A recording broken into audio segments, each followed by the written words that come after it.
মুভির শুরুতেই আমরা একবিংশ শতাব্দীর গল্প দেখতে পাই, যেখানে আধুনিক পৃথিবী অর্থাৎ ভবিষ্যতের এক জগতের কথা বলা হয়েছে।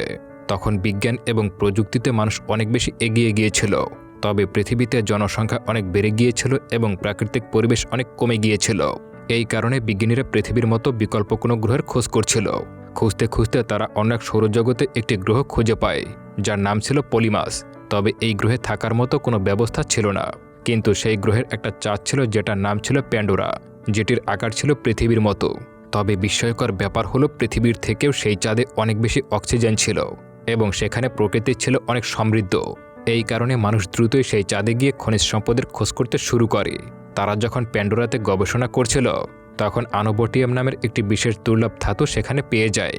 এটি ছিল খুবই মূল্যবান একটি ধাতু, কারণ এটি খুব ভালো এনার্জি কন্ডাক্টর ছিল, যার প্রতি কেজির দাম ছিল 1000 কোটি টাকা। এই কারণে আরডিএ নামের একটি কোম্পানি সেখানে গিয়ে সেই ধাতু তোলার জন্য মাইনিং শুরু করে। তবে এই প্যান্ডোরাতে অনেক ধরনের এলিয়েন প্রজাতিও ছিল, যাদেরকে দেখতে ভীষণ অদ্ভুত লাগত। তাদের সাথে মানুষের মতো দেখতে এক ধরনের প্রজাতিও ছিল, যাদেরকে নাভি বলা হতো। তবে তারা এই আধুনিকতা একদমই পছন্দ করত না। তারা প্রকৃতির সঙ্গে মিলেমিশে বসবাস করতে পছন্দ করত। আরডিএর বিজ্ঞানীরা যে কোনোভাবে এই মূল্যবান ধাতু তুলতে চাইছিল, কিন্তু প্যান্ডোরার পরিবেশে মানুষের বেঁচে থাকা ছিল অনেক সমস্যার। এই সমস্যার কারণে তারা গবেষণা করে একটি সমাধান বের করে। তারা নাভিদের ডিএনএ এবং মানুষের ডিএনএ দিয়ে নতুন এক ধরনের শরীর তৈরি করে, যার নাম দেওয়া হয় অ্যাভাটার। তার শরীর নাভিদের মতো হলেও তার ভেতরে কোনো চেতনা ছিল না। তাকে একটি মেশিনের মাধ্যমে কানেক্ট করে যে কোনো মানুষ নিজের চেতনার দ্বারা সম্পূর্ণ পরিচালনা করতে পারত। আর যখনই বিজ্ঞানীরা এই কাজে সফল হয়, তখনই তারা এক বিশাল প্ল্যান বানায়। তারা এই সম্পূর্ণ প্যান্ডোরাকে এক্সপ্লোর বা ঘুরে দেখার সিদ্ধান্ত নেয়। আসলে এভাবে একটি নতুন শরীর বানানোর উদ্দেশ্য ছিল যে তাকে দিয়ে যখন প্যান্ডোরা ঘোরানো হবে, তখন যদি তার কোনো ক্ষতিও হয়ে যায়, তাহলে আসল মানুষটির কোনো ক্ষতি হবে না, সে থাকবে সম্পূর্ণ নিরাপদ। আসলে মানুষ সেই পরিবেশে থাকছেই না, সে শুধু এখানে বসে ওই অ্যাভাটারটিকে একটি মেশিনের সাহায্যে চালাচ্ছে। এরপর দেখা যায় 2145 সালে ডক্টর গ্রেট আগস্টিন, যিনি ছিলেন অ্যাভাটার প্রোগ্রামের হেড, তাকে সাহায্য করার জন্য একজন জুনিয়র সায়েন্টিস্টকে রাখা হয়, যার নাম ছিল টম। তারা টমের ডিএনএ ও নাভিদের ডিএনএ মিলিয়ে একটা নতুন অ্যাভাটার বানিয়েছিল। সেটিকে টম ল্যাবে বসে অপারেট করতে শুরু করে। টম এই বিষয়গুলো আগে থেকেই জানত।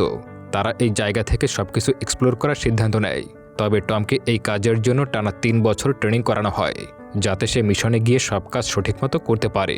যখন সে পুরোপুরি এই মিশনে যাওয়ার জন্য রেডি হয়েছিল, তখনই হঠাৎ করেই একটা দুর্ঘটনায় সে মারা যায়। এতে আরডিএর অনেক বেশি ক্ষতি হয়ে যায়, কারণ তারা টমের অ্যাভাটারের উপর অনেক টাকা খরচ করেছিল। তবে তারা একটা উপায় খুঁজে পায়। টমের একজন আপন ভাই ছিল, যার নাম ছিল জ্যাক। যেহেতু তারা রক্তের ভাই, তাই তাদের ডিএনএ প্রায় এক। ফলে টমের ভাই খুব সহজেই এই অ্যাভাটারটাকে কন্ট্রোল করতে পারবে। কিন্তু এখানে একটা সমস্যাও ছিল। জ্যাক কোনো বিজ্ঞানী ছিল না, সে ছিল মিলিটারির একজন সৈন্য। কোনো এক মিশনে গিয়ে গুলি লেগে তার 2টা পাই প্যারালাইজড হয়ে গিয়েছিল। এরপর আরডিএর লোকজন জ্যাকের সঙ্গে দেখা করে আর তাকে অনেক টাকা লোভ দেখায়, যার কারণে জ্যাকও এই মিশনে যাওয়ার জন্য রাজি হয়ে যায়। এরপর জ্যাককে স্পেসশিপে করে প্যান্ডোরায় পাঠিয়ে দেওয়া হয়। তারা টানা 6 বছর জার্নি করে প্যান্ডোরায় গিয়ে পৌঁছায়। তারা সেখানে পৌঁছলে যখন ডক্টর গ্রেট জ্যাককে দেখতে পায়, তখন সে একদমই খুশি হয় না, কারণ ডক্টর গ্রেট চেয়েছিল একজন বিজ্ঞানীকে, কিন্তু তারা নিয়ে এসেছে একজন সোলজার বা সৈন্যকে। যেহেতু তাদের হাতে আর কোনো অপশন ছিল না, তাই ডক্টর গ্রেট এই মিশনে জ্যাককে নিয়ে নেয়। এরপর জ্যাক এবং তার অন্য একটা বন্ধু নর্মকে অ্যাভাটারের সঙ্গে কানেক্ট করা প্রক্রিয়া শুরু করে। এই পুরো ব্যাপারটা যখন শুরু হয়, তখন তাদের হিউম্যান বডি অর্থাৎ নিজেদের আসল দেহটি ঘুমিয়ে পড়ে আর তাদের অ্যাভাটার বডি জেগে ওঠে। সহজ কথায় 2টা দেহ, কিন্তু প্রাণ একটা। এরপর তাদের স্পেশাল ট্রেনিং দেওয়া হয়। দেখা যায় জ্যাক খুব সহজেই তার নতুন শরীরটা ব্যবহার করতে শিখে গেছে এবং সে সব কাজ একদম স্বাভাবিকভাবেই করতে শুরু করে। এরপর আরডিএ প্রোগ্রামের সিকিউরিটি হেড কর্নেল কোয়ারিচ জানতে পারে যে জ্যাক একসময় ইউএস আর্মিতে ছিল। তখন সে জ্যাকের সঙ্গে আলাদাভাবে দেখা করে একটা গোপন পরিকল্পনার কথা বলে আর তাকে বিভিন্নভাবে প্রলোভন দেখাতে শুরু করে। সে বলে, তুমি একজন সোলজার, তাই তোমার উচিত অন্য একজন সোলজারকে সাহায্য করা। তুমি শুধু নামের ডক্টর গ্রেটের সঙ্গে কাজ করবে, কিন্তু ওই মিশন থেকে পাওয়া সমস্ত তথ্য তুমি আমাকে দেবে, কারণ আরডিএর মালিক যে কোনোভাবেই সেই ধাতুগুলো চাচ্ছিল। সেগুলো সে পৃথিবীতে বিক্রি করে অনেক বেশি টাকা কামাতে পারত। কর্নেল আরও জানায় যে সে চাইলে সেখানে গিয়ে সবাইকে মেরে সবকিছু দখল করতে পারত, কিন্তু সে চাচ্ছে না কোনো নাভিকে মেরে ফেলতে। তাই সে চায় জ্যাক যেন তাদের দুর্বলতা খুঁজে বের করে সব ডিটেলস কর্নেলকে বলে। সেই সুযোগ নিয়ে তারা মাটি থেকে অনোবোটিয়াম নিয়ে চলে আসবে। জ্যাক একজন প্রাক্তন ইউএস সোলজার হওয়ার কারণেই তাকে এই কাজের জন্য বেছে নেওয়া হয়েছিল। কর্নেল টাকার পাশাপাশি জ্যাককে প্রমিস করে যে যদি সে এই কাজটা করে তবে তার প্যারালাইজড হয়ে যাওয়া পা দুটো অপারেশন করে সম্পূর্ণ সারিয়ে তোলা হবে। এত কিছু শুনে জ্যাক রাজি হয়ে যায়, কারণ একজন মানুষের বেঁচে থাকার জন্য তার হাত পা এবং শরীরের অঙ্গগুলো কতটা মূল্যবান তা সেই জানে। পরদিন সকালে ডক্টর গ্রেট, জ্যাক এবং নর্ম তাদের অ্যাভাটার বডি নিয়ে প্যান্ডোরার জঙ্গলে যায় গবেষণা করার জন্য। ডক্টর গ্রেট ওখানকার গাছপালা পরীক্ষা করে বুঝতে পারছিল যে ওখানে সমস্ত গাছ কোনো একটা বিশেষ নেটওয়ার্কের সঙ্গে যুক্ত আছে। সেটা ছিল ডিএনএর মাধ্যমে একে অপরের সঙ্গে কানেকশন। হঠাৎ করে জ্যাক তার সঙ্গীদের থেকে একটু দূরে গিয়ে কিছু একটা দেখছিল। ঠিক তখনই একটা দানবীয় প্রাণী দৌড়ে এসে তাকে আক্রমণ করে দেয়। জ্যাক ভয় পেয়ে দৌড়াতে শুরু করে। সেই প্রাণীটাকে কিছুতেই পিছু ছাড়াতে না পেরে শেষমেশ একটা ঝর্ণার মধ্যে গিয়ে লাফ দেয়। এর ফলে জ্যাক তার সঙ্গীদের থেকে পুরোপুরি আলাদা হয়ে যায়। তার সঙ্গীরা তাকে খুঁজে বের করার অনেক চেষ্টা করেও ব্যর্থ হয়। ওদিকে সন্ধ্যা হয়ে আসছিল, তাই বাধ্য হয়ে ডক্টর গ্রেট এবং নর্মকে তাদের রিসার্চ সেন্টারে ফিরে আসতে হয়। অন্যদিকে জ্যাক যখন কাউকে খুঁজে না পেয়ে জঙ্গলে একা একা ঘুরে বেড়াচ্ছিল, তখন নেইতিরি নামের একজন নাভি তাকে লুকিয়ে ফলো করছিল। নেইতিরির কাছে জ্যাকের পোশাক আশাক মানুষের মতো লাগায় সে বুঝে যায় সে কোনো আসল নাভি নয়, বরং একজন অ্যাভাটার। নেইতির এদেরকে চিনত, কারণ এর আগেও তাদের গ্রহে এমন অ্যাভাটার এসেছিল এবং তারা তাদেরকে ধ্বংস করতে চেয়েছিল। শুরু থেকেই মানুষের সঙ্গে তাদের সম্পর্ক ভালো ছিল না, কারণ মানুষ তাদের গ্রহ ধ্বংস করে এখান থেকে খনিজ সম্পদ সরাতে চায়। নেইতির তাই প্রথমেই জ্যাককে মেরে ফেলতে চেয়েছিল, কিন্তু যখনই সে তার তীর ধনুক দিয়ে জ্যাককে নিশানা করে, ঠিক তখনই তীরের উপরে একটা পাতার মতো উজ্জ্বল ছোট্ট প্রাণী এসে বসে। এই পাতাটাকে তারা অনেক পবিত্র মনে করে, কারণ এটি তাদের দেবী এবার পবিত্র আত্মা। এই কারণে সে জ্যাককে না মেরে সেখান থেকে চলে যায়। রাতের বেলা জ্যাক যখন একা একা বনে ঘুরছিল, তখন কিছু ভয়ঙ্কর নেকড়ে সদৃশ দানব তাকে আক্রমণ করে।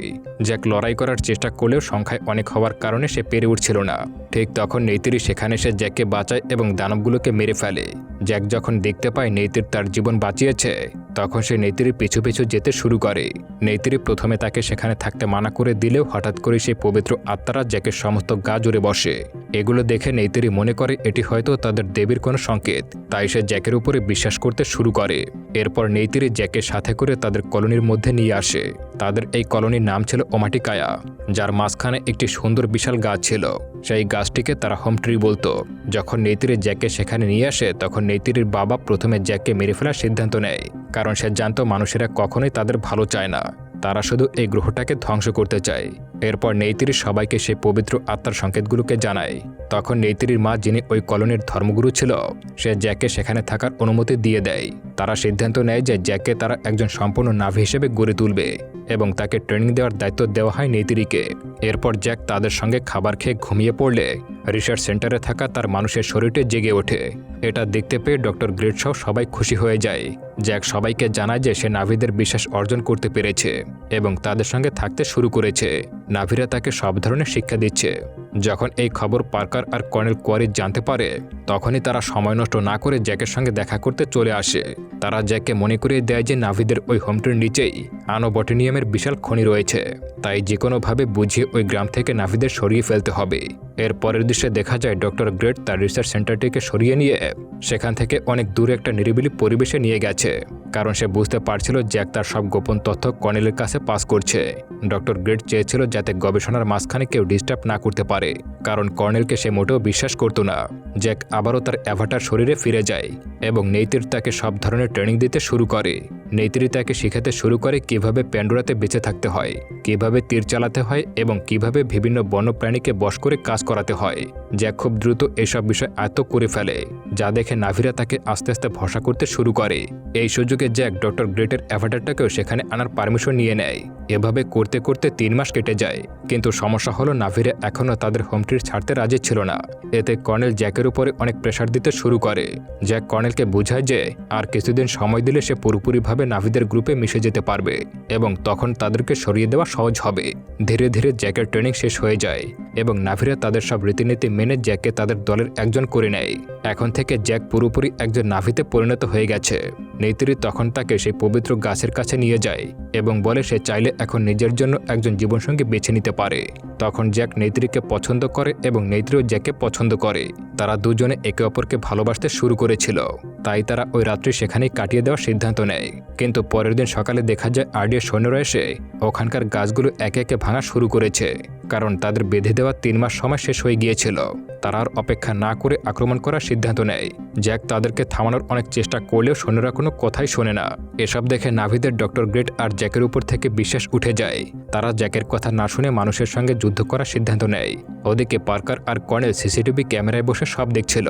তারা দেখে যে জ্যাক ইচ্ছাকৃতভাবে তাদের পাঠানো ট্যাঙ্কারের উপর আঘাত করে মিশনটিকে ভণ্ডুল করতে চাইছে। এসব দেখে কর্নেল রাগের মাথায় জ্যাকের আসল শরীরকে জোর করে জাগিয়ে দেয় এবং তাকে জিজ্ঞাসাবাদ করতে শুরু করে। কর্নেল জ্যাকের সঙ্গে কথা বলে বুঝতে পারে নাভিরা মরে গেলেও কোনোভাবেই তাদের এই গ্রাম ছেড়ে কোথাও যাবে না। এসব কথা শুনে কর্নেল চূড়ান্তভাবে সিদ্ধান্ত নেয় যে সে তাদের উপর আবার বড় ধরনের আক্রমণ করবে এবং সবাইকে মেরে ফেলবে। সেই সঙ্গে সে ওই পবিত্র গাছটিকেও একেবারে ধ্বংস করে দেবে। ডক্টর গ্রেট কর্নেলকে বোঝানোর চেষ্টা করে যে এভাবে তাদেরকে সরিয়ে দেওয়া ঠিক হবে না। তারা যে গাছের নিচে বাস করে সেটাকে তারা অত্যন্ত পবিত্র মনে করে এবং বৈজ্ঞানিকভাবেও প্যান্ডোরার সমস্ত গাছ একে অপরের সঙ্গে যুক্ত ছিল। কিন্তু তার এসব কোনো কথায় আগ্রহ ছিল না। তাদের একমাত্র লক্ষ্য ছিল ওই খনিজ সম্পদ দখল করা। জ্যাক শেষ চেষ্টা হিসেবে পার্কারকে অনুরোধ করে যে সে নিজে গিয়ে নাভিদের সঙ্গে কথা বলবে এবং তাদেরকে অন্য কোথাও সরিয়ে নিয়ে যাবে। পার্কার রাজি হলে জ্যাক আবারও নাভিদের কাছে ফিরে গিয়ে পুরো বিষয়টাকে পরিষ্কার করে বুঝিয়ে বলে। সে তাদেরকে সতর্ক করে বলে মানুষ এই জায়গাটা যে কোনো সময় দখল করেই ছাড়বে, তাই তোমরা যদি না সরো তবে ওই গাছটার সাথে সাথেই তোমরাও মারা যাবে। জ্যাক নিজের আসল পরিচয় দিয়ে দেয় যে সে শুরুতে আরডির গুপ্তচর হিসেবে এসেছিল। এসব শুনে নেইতির ভীষণ কষ্ট পায় এবং রাগে ফেটে পড়ে, কারণ এই জায়গাটা ছিল তাদের অস্তিত্ব। তারা কিছুতেই ওই জায়গাটা ছেড়ে যেতে রাজি ছিল না। এর পরের দৃশ্যে দেখা যায় কর্নেল তার বিশাল সেনাবাহিনী নিয়ে সেখানে চলে আসে এবং হোম ট্রিতে বড় বোমা মেরে সেটাকে উড়িয়ে দেয়। এই আক্রমণে অনেক নাভি সৈন্য মারা যায়, এমনকি নেইতির বাবাও প্রাণ হারায়। এরপর কর্নেলের আদেশে জ্যাক ও ডক্টর গ্রেট মানুষের দেহগুলো একটি জেলে বন্দী করে রাখে, যাতে তারা নাভিদের আর সাহায্য করতে না পারে। হঠাৎ করে ডক্টর গ্রেটের টিমের দুজন সদস্য এসে তাদেরকে জেল থেকে মুক্ত করে দেয় এবং একটি বিমানে করে পালিয়ে যাওয়ার চেষ্টা করে। পালানোর সময় কর্নেল তাদের লক্ষ্য করে গুলি ছুড়তে শুরু করে, যার একটি ডক্টর গ্রেটের পেটে লাগে এবং সে গুরুতর আহত হয়। তারা জঙ্গলের এক নির্জন কোনায় বিমানটিকে ল্যান্ড করে আবারও তাদের কার্যক্রম শুরু করে দেয়। জ্যাক ভাবে নাভিরা হয়তো এখন তাদেরকে বিশ্বাস করবে না, তাই তাদের বিশ্বাস ফিরে পাওয়ার জন্য সে একটি ড্রাগনকে বশ করার সিদ্ধান্ত নেয়। এটি ছিল এমন একটি বিশাল ড্রাগন যাকে বশ করা প্রায় অসম্ভব ছিল। জ্যাক জানত সে যদি একবার এটি করতে পারে তবে সে নাভিদের কাছে দেবতার মতো মর্যাদা পাবে। সে নিজের ছোট ড্রাগনটির সাহায্যে তুর্কে খুঁজে বের করে এবং অনেক ঝুঁকি নিয়ে সে তার উপরে ঝাঁপিয়ে পড়ে তাকে বশ করে ফেলে। জ্যাক এই বিশাল ড্রাগনটি নিয়ে যখন নাভিদের কলোনিতে ফিরে আসে, সবাই তাকে দেখে অবাক হয়ে যায় এবং তাকে দেবদূত বা তুর্কের মাকদো হিসেবে সম্মান করতে শুরু করে। জ্যাক তখন সবাইকে একত্রিত হয়ে মানুষের বিরুদ্ধে যুদ্ধের প্রস্তুতি নিতে বলে এবং আশেপাশের সব কলোনি থেকে সাহায্য চাওয়ার অনুরোধ করে। নাভিদের বিশ্বাস ফিরে পাওয়ার পর জ্যাক তাদের কাছে আহত ডক্টর গ্রেটকে বাঁচানোর অনুরোধ করে। নাভিরা তাদের পবিত্র গাছের নিচে ডক্টর গ্রেটকে বাঁচানোর অনেক চেষ্টা করে, কিন্তু তার ক্ষত খুবই গভীর হওয়ার কারণে তাকে বাঁচানো সম্ভব হয়নি। জ্যাক জানত মানুষের আধুনিক মরণঘাতী অস্ত্রের সামনে নাভিরা শুধু তীরধনুক দিয়ে বেশিক্ষণ টিকতে পারবে না। এরপরই কর্নেল তার সব আধুনিক অস্ত্র ও সেনাবাহিনী নিয়ে নাভিদের উপর ঝাঁপিয়ে পড়ে। শুরু হয় এক তুমুল যুদ্ধ। একদিকে মানুষের অত্যাধুনিক যুদ্ধবিমান ও ক্ষেপণাস্ত্র, অন্যদিকে নাভিদের সাধারণ তীর আর ড্রাগন। আস্তে আস্তে নাভিরা দুর্বল হয়ে পড়ছিল এবং তাদের অনেক সৈন্য মারা যাচ্ছিল। ঠিক তখনই জঙ্গলের পশু পাখিরাও মানুষের সেনাবাহিনীর উপরে ঝাঁপিয়ে পড়ে। এই অলৌকিক সাহায্য দেখে নাভিরা আবার নতুন শক্তিতে লড়াই শুরু করে। নেইতিরি যখন এসব দেখে তখন সে মনে মনে বিশ্বাস করে যে তাদের দেবী এবার জ্যাকের প্রার্থনা শুনেছে, নয়তো এভাবে মানুষদেরকে হারানো সম্ভব ছিল না। তখনই দৃশ্য চলে যায় কর্নেলের দিকে। তার হেলিকপ্টারটি ক্র্যাশ করে যখন পড়ে যাচ্ছিল, তখনই সে যুদ্ধের রোবট বর্ম পরে নিচে লাফ দেয়। সে নিচে এসে তার সামনে নেইতিরিকে দেখতে পায়। নেইতিরি তখন একটা বন্যজন্তুর পিঠে চেপে কর্নেলের সঙ্গে লড়াই করতে শুরু করে, কিন্তু কর্নেল ছিল হাইটেক বর্ম পরা, যার কারণে সে তার কাছে থাকা ছুরি দিয়ে নেইতিরির জন্তুটাকে ওখানেই মেরে ফেলে। যখনই সে নেইতিরিকে মেরে ফেলতে যাচ্ছিল, তখনই সেখানে জ্যাক চলে আসে। জ্যাক এসে কর্নেলকে ওয়ার্নিং দিয়ে বলে যে তোমার টিম এখন পুরোপুরি হেরে গেছে, তাই তোমার উচিত আমাদের কাছে আত্মসমর্পণ করা অথবা এখান থেকে পালিয়ে যাওয়া। কিন্তু কর্নেল আরও বেশি ক্ষেপে যায় এবং সে জ্যাকের উপরে আক্রমণ করে তাকেই মেরে ফেলার চেষ্টা করে। তারা যেখানে লড়াই করছিল তার পাশেই ছিল জ্যাকের আসল মানুষের শরীর এবং সেই অ্যাভাটার মেশিনের ক্যাবিনেটটি। কর্নেল তখন ওই মেশিনের উপর আক্রমণ শুরু করে, যার ফলে মেশিনটি ক্ষতিগ্রস্ত হয়ে যায়। এতে ভেতরে থাকা জ্যাকের আসল শরীরে অক্সিজেন নিতে সমস্যা শুরু হয়ে যায় এবং তার নিঃশ্বাস বন্ধ হয়ে আসতে শুরু করে। এর ফলে তার অ্যাভাটারটার শরীরও ধীরে ধীরে দুর্বল হয়ে পড়ছিল। এই অবস্থায় জ্যাককে যখন কর্নেল প্রায় মেরেই ফেলছিল, ঠিক তখনই সেখানে নেইতিরি একটা তীরের সাহায্যে কর্নেলকে গেঁথে ফেলে এবং জায়গায় মেরে ফেলে। অন্যদিকে অক্সিজেনের অভাবে জ্যাক প্রায় মরে যাচ্ছিল। তখনই নেইতিরি দ্রুত গিয়ে তার মুখে একটা অক্সিজেন মাস্ক লাগিয়ে দেয় এতে জ্যাক এবার সম্পূর্ণভাবে বেঁচে ওঠে। এই যুদ্ধ শেষ হওয়ার পর জ্যাক আর নেইতিরি তাদের নিজেদের কলোনিতে ফিরে আসে। সেখানে গিয়ে সে দেখতে পায় সুতো নামে সেই নাভি যোদ্ধা অনেক বেশি আহত হয়ে পড়ে আছে।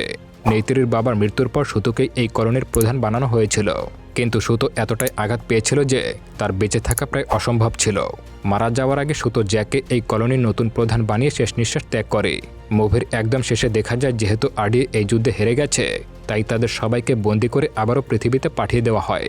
তবে মুষ্টিমেয় কিছু ভালো মানুষকে সেখানে থাকার অনুমতি দিয়ে দেয়। সে সময় জ্যাক তার মানুষের শরীরের কাছে দাঁড়িয়ে চূড়ান্ত সিদ্ধান্ত নেয় যে সে তার এই দুর্বল মানুষের শরীর ছেড়ে স্থায়ীভাবে অ্যাভাটার শরীরে চলে যাবে। এই কারণে নাভিরে তার দুইটা শরীরকে নিয়ে গিয়ে সেই দেবী গাছের সঙ্গে কানেক্ট করে দেয়। তারা জাদুর মাধ্যমে জ্যাকের মানুষের শরীরের সমস্ত চেতনা বা প্রাণ অ্যাভাটার শরীরে নিয়ে আসে এবং তার মানুষের শরীরটা মারা যায়। এই শরীর পরিবর্তনের মাধ্যমে এই চমৎকার মুভিটা এখানেই শেষ হয়ে যায়।